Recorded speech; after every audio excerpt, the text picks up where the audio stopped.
మతం మారితే వారసత్వపు ఆస్తిలో షేర్ వస్తుందా అంటే వాటా వస్తుందా అని నన్ను చాలా మంది అడుగుతున్నారండి. సో ఈరోజు మన లా పాయింట్స్లో మనం షేర్ చేసుకున్నాము.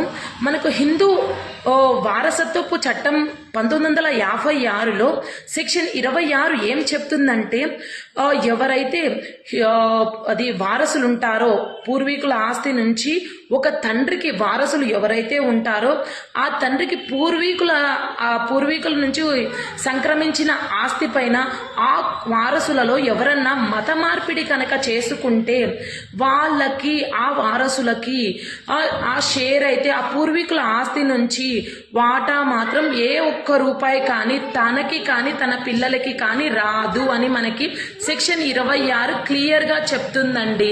మనకి క్లియర్గా చెప్పడం అనేది జరిగిందండి. అలాగే ఒకవేళ వాళ్ళు మతంలో మారకముందే వాళ్ళు ఆ పూర్వీకుల ఆస్తిని డివైడ్ చేసుకొని ఉంటే వాళ్ళ వారసులంతా, సో అలాంటి టైంలో దాన్ని రద్దు చేయడానికైతే పాసిబుల్ అవ్వదు.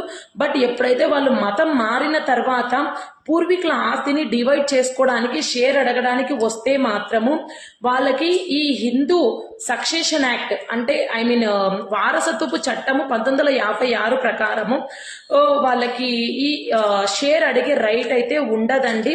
షేర్ అడిగే రైట్ని కోల్పోవడం జరుగుతుంది. వాళ్ళకి కానీ వాళ్ళ పిల్లలకి కానీ ఎలాంటి షేర్ అనేది రాదండి. సో ఇలాంటి మరిన్ని అప్డేట్స్ కోసం మన పేజ్ని లైక్ చేయండి, షేర్ చేయండి. ఏమైనా డౌట్స్ ఉంటే కామెంట్ బాక్స్లో కామెంట్ చేయండి. Thank you.